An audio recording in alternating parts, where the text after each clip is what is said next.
I welcome you all in our today's session. In previous videos, we have discussed about playing games. We have discussed about the stochastic games. We have discussed about the partially observable games. Also, the state of the art game programs. In this video, we are going to discuss about the alternative approaches of the games. Because calculating optimal decisions in games is interactable in most cases, all algorithms must make some assumptions and approximations. The standard approach based on minimax evaluation function and alpha beta is just one way to do this. Probably because it has been worked on for so long, the standard approach dominates other methods in tournament play. Some believe that this has caused game playing to become divorced from the mainstream of AI research. The standard approach no longer provides much room for new insights into general question of decision making. In this section, we look at the alternatives of the game. First, let us consider the heuristic minimax.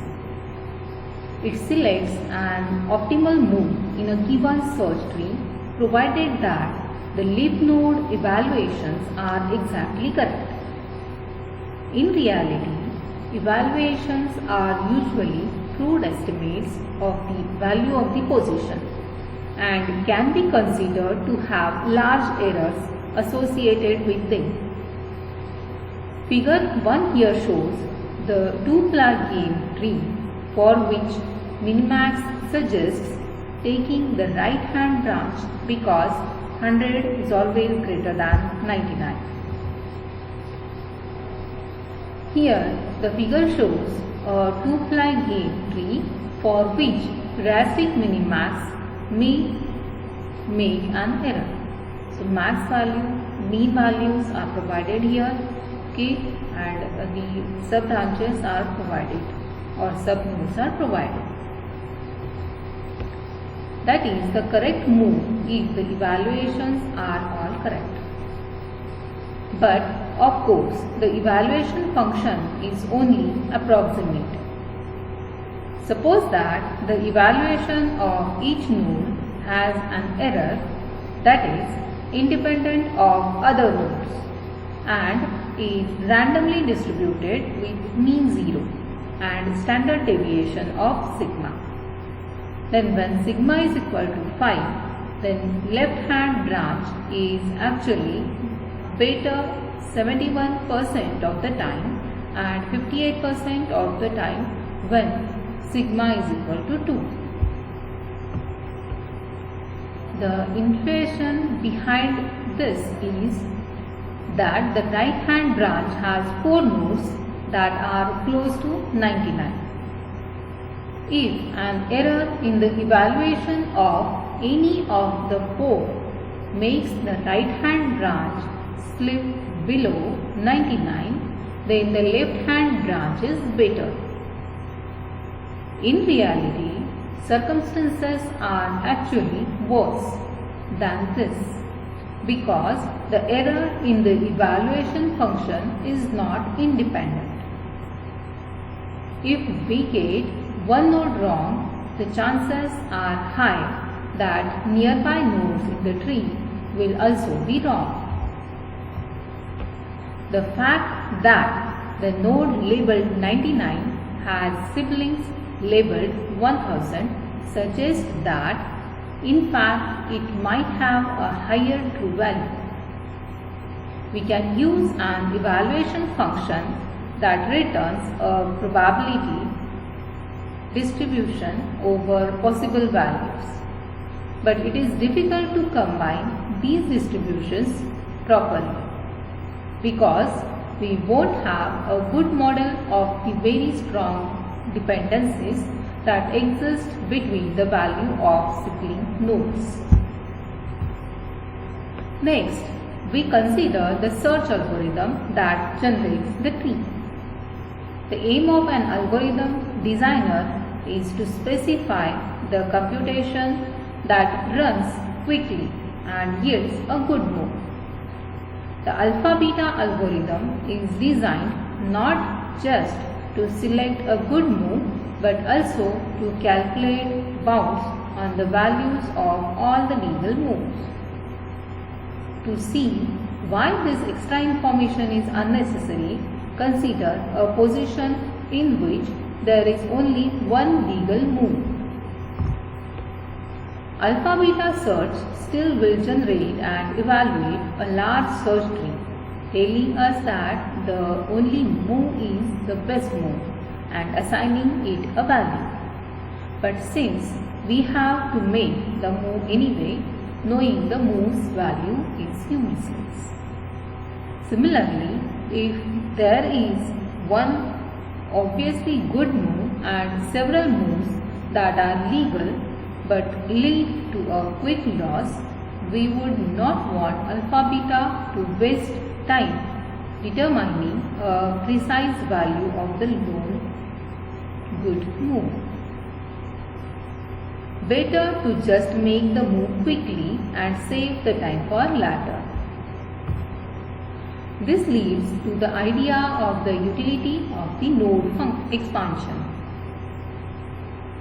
A good search algorithm should select node expansions of high utility, that is, ones that are likely to lead to the discovery of a significantly better move. If there are no node expansions whose utility is higher than their cost in terms of time, then the algorithm should stop searching and make a move. Notice that this works not only for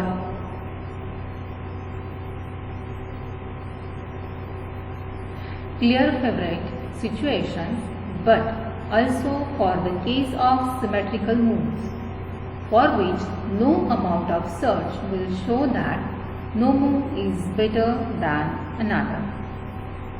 This kind of reasoning about what computations to do is called meta-reasoning, reasoning about reasoning. It applies not just to game playing but to any kind of reasoning at all. All computations are done in the service of trying to reach better decisions. All have costs and all have some likelihood of resulting in a certain improvement in decision quality. Alpha-beta incorporates the simplest kind of meta-reasoning, namely a theorem to the effect that certain branches of the tree can be ignored without loss. It is possible to do much better. Algorithms for heuristic search and for game playing generate sequences of concrete steps, starting from the initial state and then applying an evaluation function. Clearly, this is not how humans play games. In chess, one often has a particular goal in mind. For example, trapping the opponent's queen, and can use this goal to selectively generate plausible plans for achieving it. This kind of goal direction or goal directed reasoning or planning sometimes eliminates combinatorial search altogether.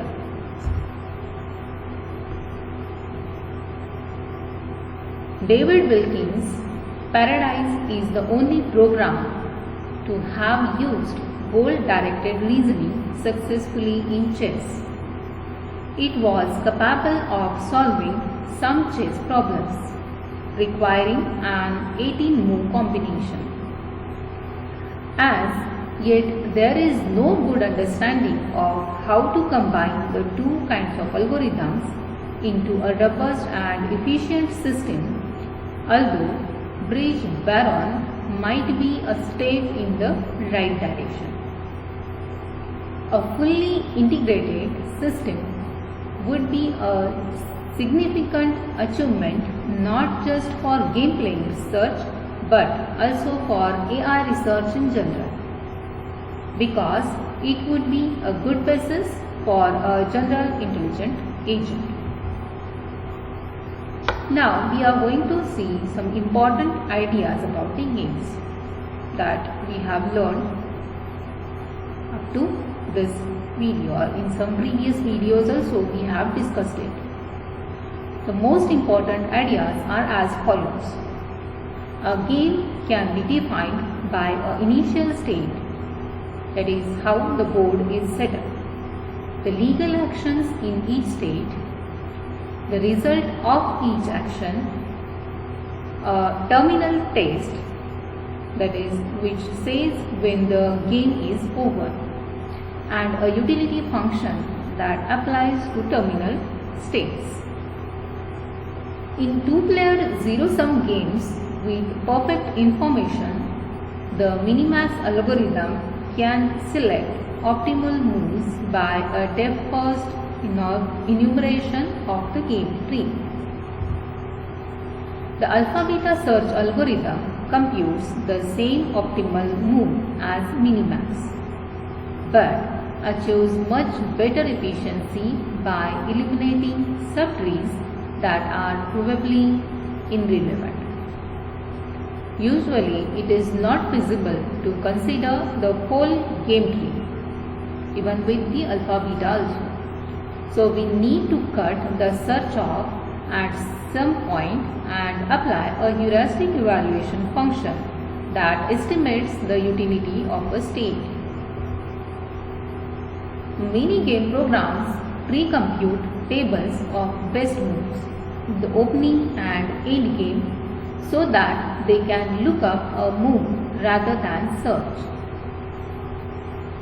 Games of chance can be handled by an extension to the Minimax algorithm that evaluates a chance node by taking the average utility of all its children, weighted by the probability of the child.